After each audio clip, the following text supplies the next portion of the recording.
Welcome back. I love that little piece of video that the Ed Asner Family Center has put together. But right now, and Alex, we're welcoming Alex Plank. But then I got to say, Alex, I love this black and white picture we're showing of you.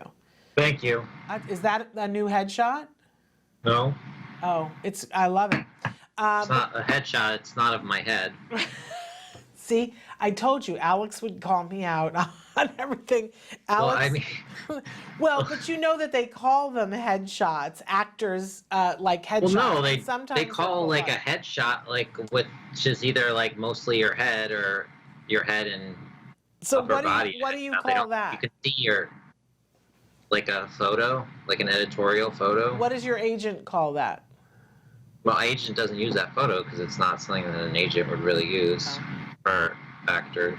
All right. Well, I think it's beautiful all the same. So thrilled to have you here. I mentioned before the break that you are the founder of wrongplanet.net, and I was telling people that they should go there to check it out if they haven't already. But you are an amazing advocate in this community, and you are a working actor. We just saw you this last season on The Good Doctor in a wonderful role that people are still talking about. And you also have worked as a consultant on films and TV shows, helping people to accurately portray individuals who are on the autism spectrum. But you do a lot of things too. You're a filmmaker too. Is there anything you can't do, Alex?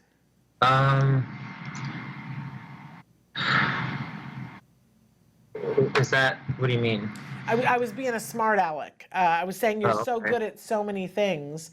And so I was just being a smart aleck saying, is there anything you're not good at? But you're good at most things. I don't think so. I think you're good at a lot of things. And you're very funny, which is always a fun thing. So Alex, you and I were talking the other day, and one of the things that came up in a conversation was about what it's like for individuals on the spectrum. Because sometimes a friend or a person will tell you that something that you're doing that you consider to be a part of you is annoying or off-putting. And I thought it would be a really good thing for us to have a conversation about what that feels like and perhaps decoding it, because that's got to be confusing. Right. I would say that in general, a lot of times I worry that I'm annoying people and I don't know. So that was more of what I was actually talking about in that situation. And what do you think, what makes you think that people are finding you annoying? Well, I used to be annoying. So now when were you annoying? I think probably when I was a kid, I can imagine. What were you doing that was so annoying? I wouldn't know if someone wasn't interested in what I was talking about or things of that nature. And so then what happened as a result of that? Did people say to you, you're really annoying, or was it just hard to make friends? Yeah, I mean, sometimes people would say that, but I think it was just more of like, I realized that I was being annoying to the point where it was hard to make friends. Okay. And then what changed? I would say I just learned gradually more skills for making friends, and so that's changed. And you have a lot of friends now.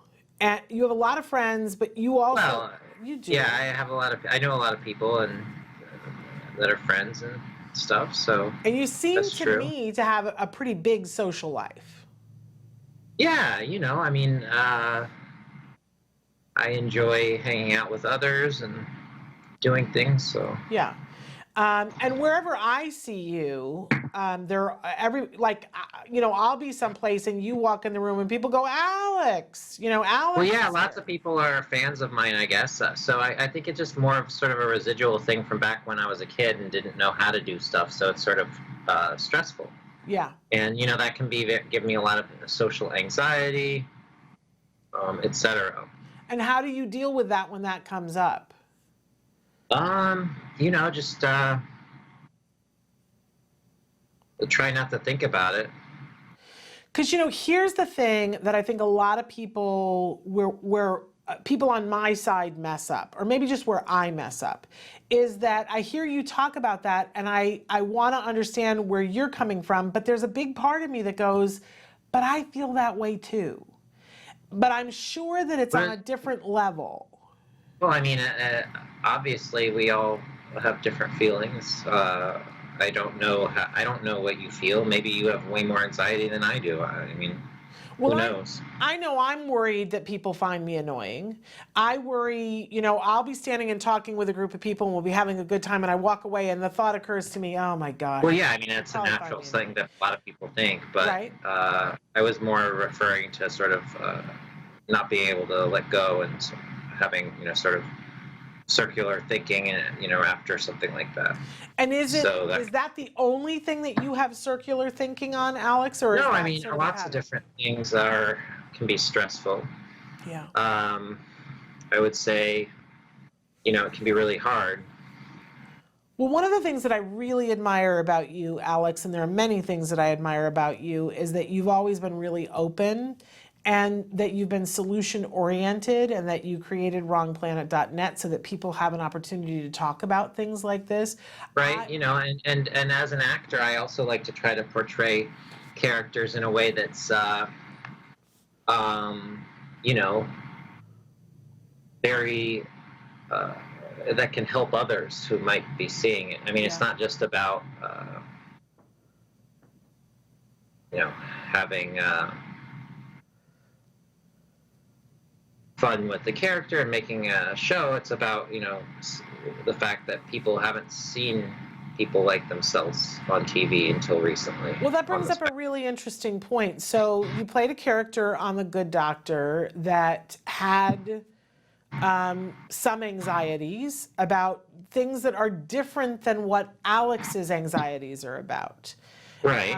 And you're a very talented actor, so obviously that's something that you can do, but I think you're particularly good at being able to do that in a way that's very truthful. When you were creating the character, what's your process? Were you thinking about people who have that kind of anxiety, or were you taking the anxiety that you have and morphing it to fit what the character's anxieties were? What's your process? Well, I don't really see everyone's process is different. So at least for me, it's just sort of getting in the mind of the character and playing it. I don't have like a sort of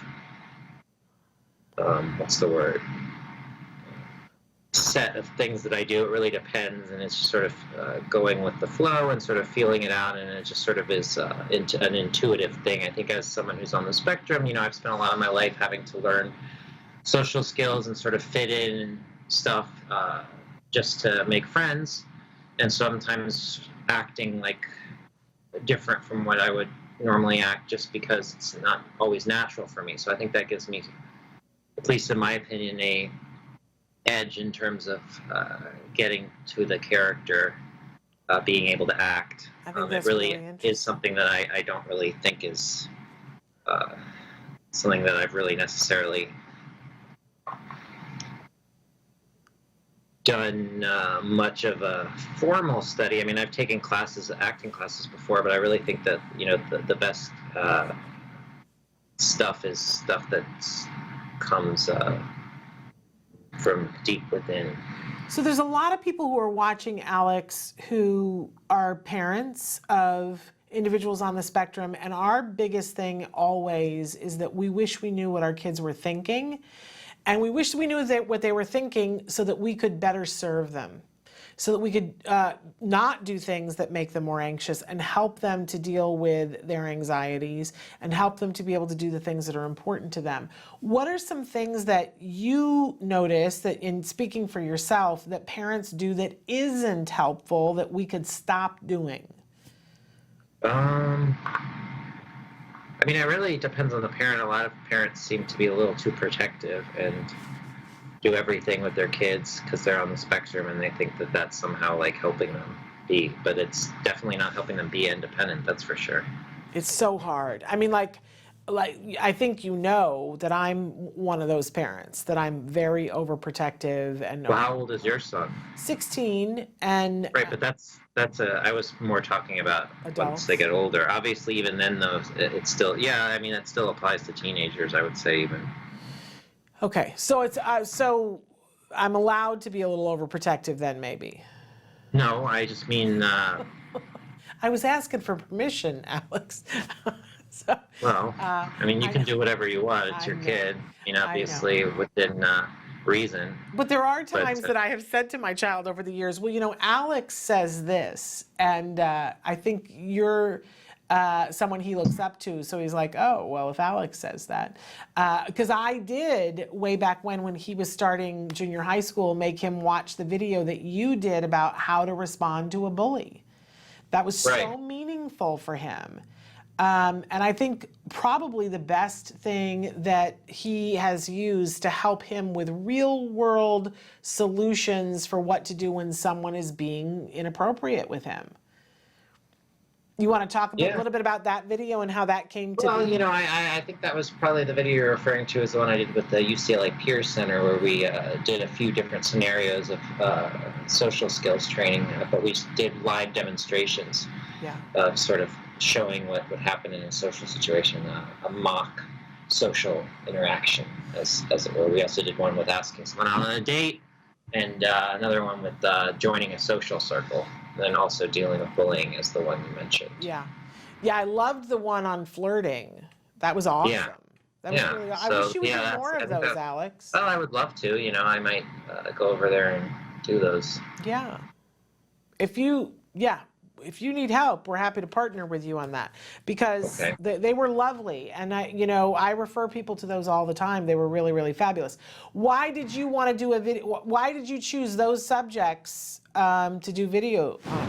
Well, I think those are subjects that everyone deals with, and I think it's something that people find important. So that's why I did those. So people are asking, where can they find those videos? Where on Wrong Planet do they need to go look? Well, just you could type Autism Talk TV Alex Plank into Google and probably find all of the Autism Talk TV videos, which is what those were a part of. There's other videos too that are not necessarily social skills videos, but interviews and other things. Yeah. So I think it's pretty good. I think you've interviewed John Elder Robeson probably as much as Many anybody times, else yeah. has. And Well, I used to live with him, so we went off-roading in Joshua Tree in a rental car. which is fascinating. Somebody needs to give you a network TV show doing that kind of thing, Alex. That would be super Sure, fun. why not? I would love Right? that. That would Right? be great. Everyone will watch that. I know. Google Well, that. honestly, I think people would. Well, yeah. Well, of course. To have two amazing brains like yours conversing with each other. You both have very interesting senses of humor. I think so, yeah. Yeah. So what, you've done The Good Doctor, and, you're an actor, you're auditioning on a regular basis. And I'm sure that there are lots of different things like the Talk TV. Is there anything in particular right now that you've got in the works that you're spending your time on? Or are you There are lots of things. I really, there's no point in really talking about anything until it's, actually made. But, I'm working on a lot of different projects that are in the works. So yeah, that's kind of exciting. Well, you're always busy on different things. People may not realize, but you were the consultant on The Bridge, the show The Bridge. Yeah, that's the poster back there. Oh, is that what that poster is? For season 2, yeah. Oh, wonderful. I wondered. So when you are a consultant on a film or a TV show, what kinds of things are you able to help them catch and take care of? Give us an example. Well, I mean, it really depends. Ideally, a lot of the shows that would have involved people like me on the spectrum would be made by people like me on the spectrum. So in that case, I would be, helping to write and doing, a lot more. But as just a consultant, that I would be hired to help the producers and actors and writers and directors make the character authentic and have situations that were true to life, but also compelling and not just boring. Yeah, not Or bored. like, or just a stereotype, which can be, you know. What do you think is like the worst, the most offensive thing to you when you see someone playing somebody on the spectrum? Like, what's the like basic thing that they get wrong that drives you bonkers? Well, I mean, I don't think it's about getting one thing wrong. I think it's just about the fact of the matter is that, there are a lot of really good actors on the spectrum that could be playing parts, and it's a shame to see those actors not getting roles when they could be playing the few roles that do exist, like go to a neurotypical. But that to me is more of an issue than any sort of getting it wrong, because anyone can watch, it's acting. So Yeah. a lot of people say, well, why can't a autistic, why can't, well, if an autistic person can't play if a neurotypical can't play an autistic character, isn't that what acting is? And I'm like, well, yeah, obviously, Yeah. but that's not the point. The point is that there's also autistic actors that are not getting the neurotypical parts or the autistic parts, Yeah. or any part, and they're really good. And also, just living that life experience helps you with a role, So Yeah. it does seem better, I think, if it's a truly well done job. I'm a big but I fan. also think that Go ahead. the idea that I also hear people saying, well, if then autistic people can't play neurotypical roles, and I'm like, well, how many roles are there of characters that are they say neurotypical in the breakdown of the character? None. An autistic, the roles are not neurotypical roles. They're like roles that anyone really could play that fits the character, Well, for me, it's a neurotypical or question. not, or someone in a wheelchair, etc. It's just that there are all these roles out there that are specifically for us that even those we're not getting. So we're not getting really a lot. I mean, I doing The Good Doctor I thought was great, and there's a lot of other shows that are trying to cast characters, but I think it's still not where it could be, and that's where I feel like the casting really needs to step it up, and I think casting directors are starting to do that. So that's a good sign. Yeah. For me, it's a question of access. That, I hope that soon, and there's certainly a lot of press around this, and I think it's getting better. Right. That if we made sure that individuals with different issues, whether it was, somebody who's in a wheelchair, actors. Well, I also wouldn't call that an issue. I would call that just a part of who they are, and actually being in a wheelchair is not really an issue. It's just like a way that helps them walk. Well, and I was going to say of different abilities, but I'm trying to cover everything. It's not different abilities. I'm specifically talking about like disabled people. I mean, obviously everyone has different abilities, but I'm talking about trying to get disabled people more chances, right? So yeah, whether it be people who use wheelchairs or people who are deaf. There's a TV show on Sundance that's called This Close that has 2 deaf main characters, so that we're starting to see even the creators of these shows being disabled, and that's being celebrated as something that's cool, So I like that. Yes, I do too. But and forgive me because I was trying to get to a way. My mother was born clubfoot, and she hated the term disabled. So it's all. Well, that's probably because she felt like there's something wrong with being disabled, which is sort of a prejudice. You know what I mean? Yes, I mean that was just her particular thing. So that is always a word that I have a hard time with, because I think that some people. You think there's something wrong with being disabled. I mean, it's just a description of what it is. It's if you need to use a euphemism like differently able to describe something, that's inherently saying something's wrong. But her point, and I've met people on the spectrum who also take this stand, that her point was, if you say that I'm disabled, it means I'm not able to do, and she said, and I am.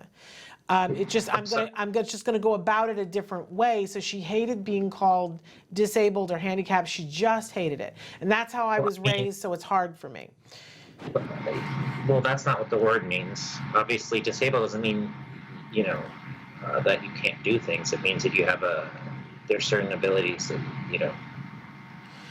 But you have. But I also believe that in languaging it the way the person And that was my mother's thing. So, and I had many years of her telling me how she felt about it. It's not how everybody else feels about it, but that's why I always Right, but when was stumble. your mother born? She was born in 1937. Right. So I mean, So- that's also a time where uh, people used lots of terms that were sort of problematic. Yeah. And that she lived during a time where you know where black people weren't allowed to go to the same school as white people. So I don't think that it's a good idea to base anything in terms of sort of a human rights issue in terms of the language on someone that's coming from a mentality that was very prejudiced in so many different ways. But my I think point is that was her point of view. And Right, I because never want to say to a person, when you're languaging, talking about yourself, you're using the wrong language. I'm like that. I can't do that, even if they come from a different time in which. Right, but I mean, is your mother watching this? My mother is no longer with us, but Right, so why is that even relevant? because to, I'm to telling what you, it's say? like ingrained in she's still talking in the back of my head. So I sometimes struggle to know which words people would like to use to describe them. But by the way, Alex, I know people who are on the autism spectrum that were born in the last 20 years who very adamantly say to me, I am not disabled, don't say that about me. Right, because it's that's obviously there's still prejudice against the thing, and it's a shame that people grow up in a world where that seems shameful to them. Oh, I don't think they're saying it's shameful. They're saying it doesn't apply to me. And I've met people who are on the autism spectrum who they're saying I'm perfectly able. I do things in a different way than you, but I'm perfectly able. Don't put me in that category. I don't qualify for disability. I am not disabled. Well, I mean, that's the same thing for someone in a wheelchair. They do things differently. They're rolling around instead of walking, but that doesn't mean that they're disabled. They just need to have surfaces that they can roll over. Right. So I mean, that's sort of that's what I'm silly saying.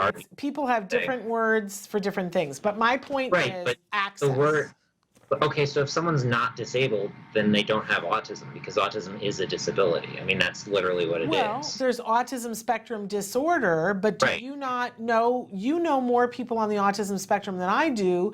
Are there not people that you know that don't qualify for a disorder? Well, then they aren't on the autism spectrum. I mean, well, they don't have a diagnosis of or they don't qualify for a diagnosis of ASD, but does that mean they don't have autism? Yes, that's literally what it is. I mean, autism is a definable thing. We have a diagnostic criteria. And all right, I mean, if someone wants to say that they're on the autism spectrum, but they don't qualify for a diagnosis, that's just wrong. I mean, you can say whatever. So let me ask you this then. For kids that are diagnosed with with ASD, and they fit the criteria, and the criteria says, that you have to have substantial difficulties in your life, that you have some of these symptoms and you have substantial, it prevents you from being able to live your life without supports, right? I'm really condensing down what the DSM-5 says. Is that actually what it says? It lists criteria and it puts on it and it says you have to have some of these. Right, and everyone fits those criteria. Yeah, I mean, obviously, I make up for any sort of deficits that I have in other ways. I would say I'm quite successful in my life, but that doesn't mean I don't have disabilities in other areas that it doesn't really matter. For instance, if you have I have issues with executive functioning, but so I might have to pay late fees on something because I forgot about it, but I can afford those late fees, right? Whereas maybe someone else couldn't. So that but I still fit that criteria because Right. Yeah. But there has been this growing phenomenon with kids who get a tremendous amount of therapy that they then get to a certain point where they no longer meet the criteria of the ASD diagnosis. Then what? I don't think that I've heard of anyone being cured of autism. I'm not talking about a cure. I'm not talking about a cure. If they don't have, you met the criteria, and now you don't meet the criteria. I think perhaps there's never been any studies confirming that. I mean, you could say that, but I mean, if you want to back that up. Study confirmed that. There's been studies for 30 years now. There's hundreds of them. I mean, if I can still meet the criteria as an adult, like I don't see how, a lot of times I hear parents say, oh yeah, he doesn't meet the criteria anymore, and I meet the kid and I'm like, well, that's not true at all.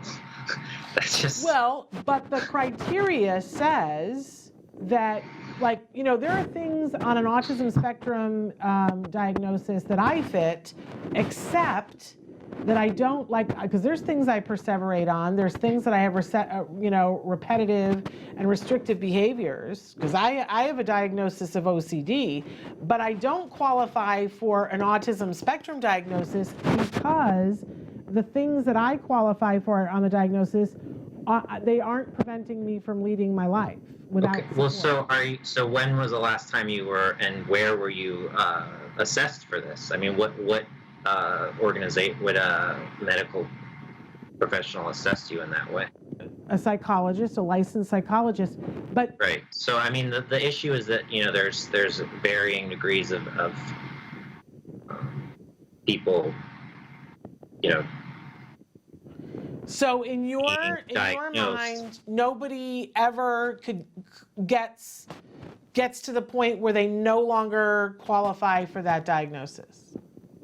Well, I mean, I was assessed using the ADOS. I don't know what assessment tools the psychologist gave you, or if she just talked to you and said that to you. That's a big difference from actually getting formally assessed. So, did you actually take a test? I wasn't being tested for autism. I'm just saying that. There you go. I mean, you can't say that you don't meet the criteria unless you actually took a test. Well, I mean, I could pay the money to go in, but I can tell you, I'm not going to meet the criteria. I know, because in the DSM-5, it says you have to have these things, and they have to be at a severity that it prevents you from... Right, but you're sort of talking from like as an armchair position, saying, oh yeah, well, I've read this DSM, and yet there's actually a formal assessment tool that, is regarded as the gold standard for an autism diagnosis. ADOS. Unless you actually went and did that test, you really can't. I mean, I feel like you're making claims that are just not, I don't think. Okay, so let's take it away from me for a second. Let's go to, there's a child who goes and gets an ADOS test, and the ADOS test says they qualify for an autism spectrum diagnosis. Okay, that happens, probably 22,000 times a day in the United States. Now the child goes and has intensive therapies, and the child goes back 6 years later, different doctor, still the same test, the ADOS test, and the doctor says, this individual, and they don't know their background, but they look at the criteria, same criteria, and they say, this child does not qualify for an autism spectrum disorder diagnosis.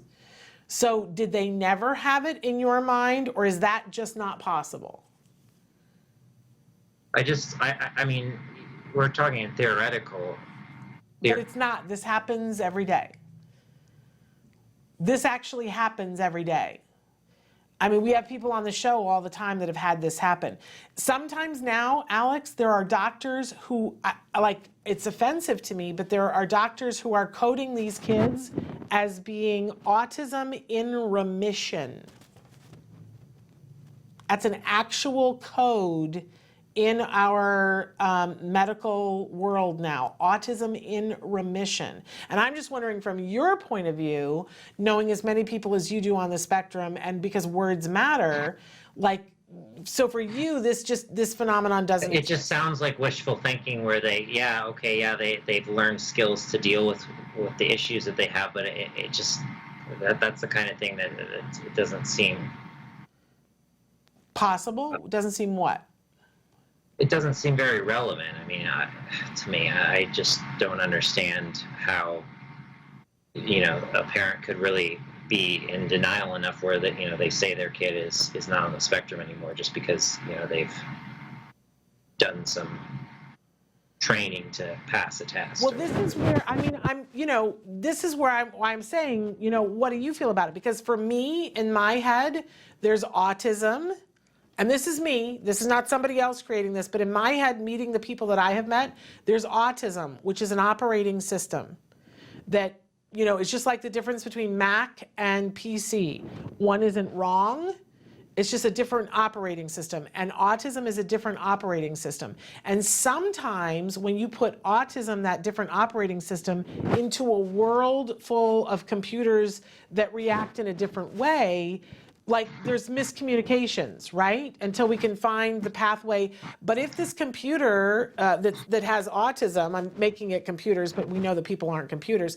But if this computer finds the way to be compatible with all those others, they still are operating under this system, but they don't have the roadblocks. I mean, I also don't understand that analogy, because can you name a modern operating system that doesn't have, any that wouldn't be able to communicate with another computer? I mean, everything uses HTTP and all these standards for communicating. The operating system is sort of irrelevant. But my husband has a Mac computer, and I have a PC.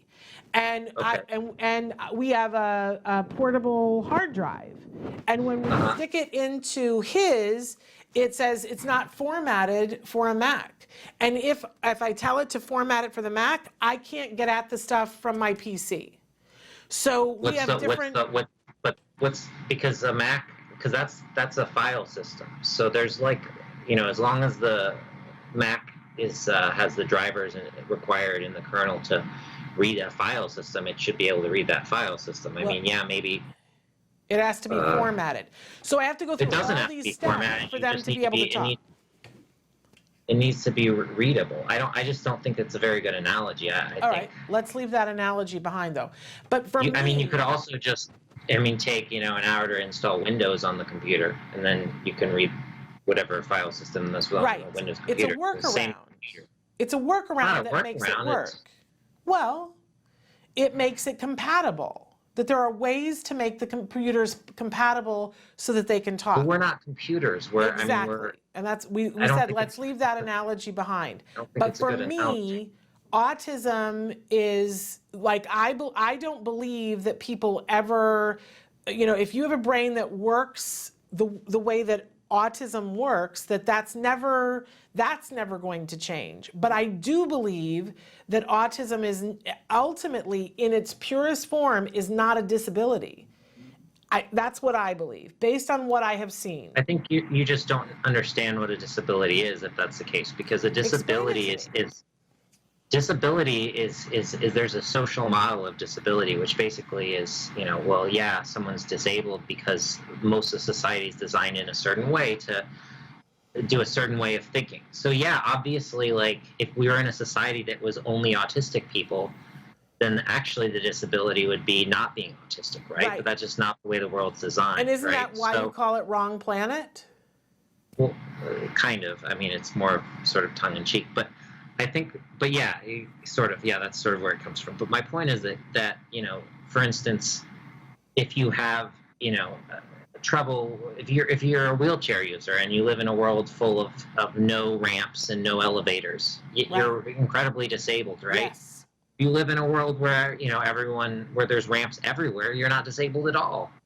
But if, and they're creating more of these all the time, they're creating capabilities for people who are in a wheelchair, either surgeries where they give them back motion, or mechanics that, whether it's artificial limbs, or they have those things now that where somebody who's in a wheelchair can stand up and walk, because it's sort of like a machine, like, those space age kind of things. I don't know if you've seen them, but I've seen them. Right, but my point is that you're saying that disability is a bad word, which is just contributing to the stigma. No, I'm not saying it's a bad word. I'm just saying, is it accurate for autism? Is it accurate? Now, I know many people who are on the autism spectrum who require supports. And there's nothing to be stigmatized about that. There's nothing wrong with that. And they require supports. And I work hard every day to be able to find the supports to give to those people. I've met a lot of these folks that say that they're, that where their parents say that they're in remission. And generally they're, more obviously autistic than even I am. So I find that hard to believe that, that's a thing. Obviously we can be successful. The disability is a part of who we are. It's just getting society to give us, the tools we need to be successful. I mean, yeah, maybe some people are able to sort of compensate in other ways and still be successful, but I think that in general, just making society a more um, uh, inclusive place is just better. Well, let me ask you this. This is a very personal question, and you can say, I don't want to answer this. But do you, Alex Plank, think of yourself as being disabled? Yeah, sure. Why not? I mean, if I weren't disabled, I wouldn't really be able to say I'm autistic. I don't believe in this sort of autism supremacy argument that, oh yeah, well, we're actually an evolution of society. That's in another way more prejudice, just in the opposite direction, right? So, I think it's just people need to talk about disability without feeling like there's something inherently wrong with it. Like, maybe, I mean, you can use whatever term you want, but if you need to start using euphemisms, that's because it makes it sound like there's something wrong. You think there's something inherently wrong with that thing, because you're saying that disability. I think the understanding of a disability is sort of not understood entirely. Well, and that may Right? be, and it may be because of my upbringing that, Well, yeah. I don't I mean, think it's there's like, anything. people sort of, even the term, handicap is just sort of shows like why people, see someone who can't walk as, standing there in the corner, with the hand in their cap, a cap in their hand. I want to be clear, just to be clear, that I don't think there's anything wrong with the term being disabled, and I don't think there's anything wrong with being disabled at all. And I don't think there should be any stigma attached to that. It's just that I would not refer to I do not think of myself as being disabled. And so if somebody said to me, you're disabled, I would be like, that is just not how I identify myself, right? And that's the only thing that I know, and so I'm always trying to understand it from other people's points of view, and I think this has been very elucidating for me to hear you talk about it, because I can't know it from your side without. But I mean, you said you had OCD. So yeah, but I don't consider that a disability. But you were saying earlier that it was a disability, that it's a disorder. It gave you anxiety, that made it hard for you to deal with something after something happened. There have been times in my life where it was disabling. It is not right now, knock on wood, that it won't be again. But that's the thing. It's you're saying knock on wood as if, like, there is something wrong, or it's like you would rather not. I just didn't like how my life didn't function when I was in the OCD. I didn't care for it. Okay. So I'm saying I would like to not feel that way again. That isn't going to be the case with other forms of disability. But for me, when my life didn't function, it really didn't function. I couldn't leave my house. And there are things that I want to do. I couldn't do the show if I was in my OCD.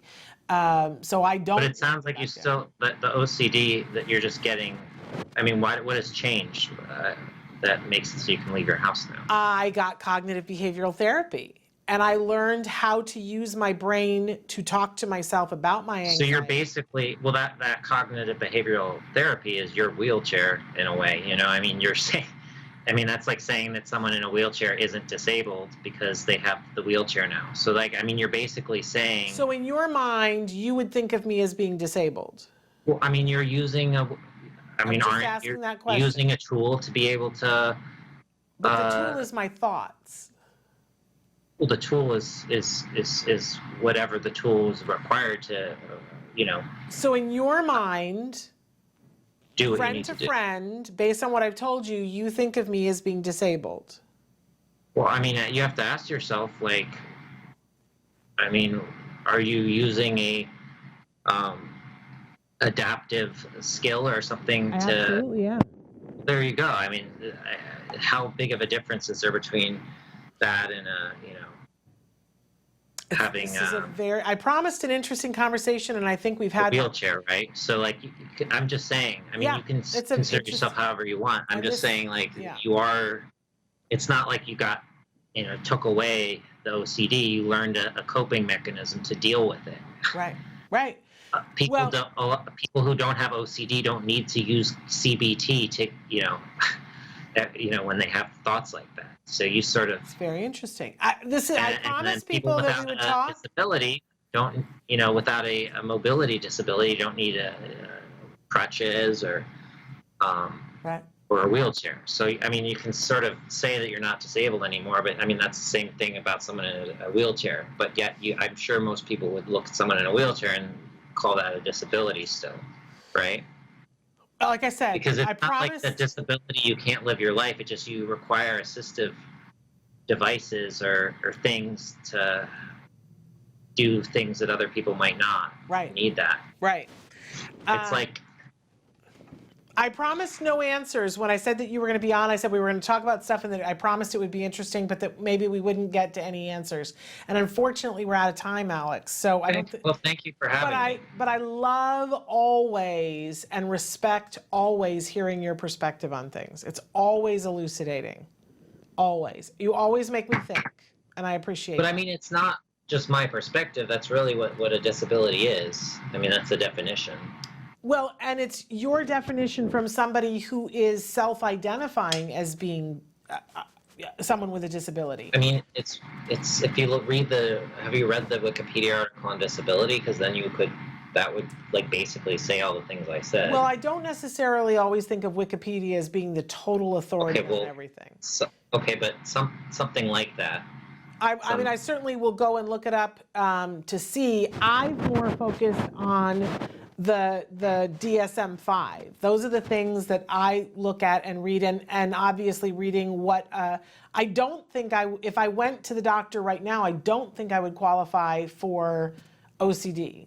It's just that when I was having problems and was diagnosed with that, I don't think I would any longer. I don't think that somebody would diagnose me with that, but I might be wrong, and I shouldn't just guess. I think I think that if you were diagnosed with OCD, that's that you were diagnosed with OCD and you learned how to deal with it. Yeah, exactly. There we go. In any case, we got to go. Alex, I so appreciate you. Where can people go to find out more about you? AlexPlank.com and WrongPlanet.net, and you can follow me on Twitter at AlexPlank or Instagram at AlexPlank. Please do so. I would like more followers, so at AlexPlank. Plank, AlexPlank. Fabulous. Thank you so much, Alex. Thank you. Bye. Bye-bye.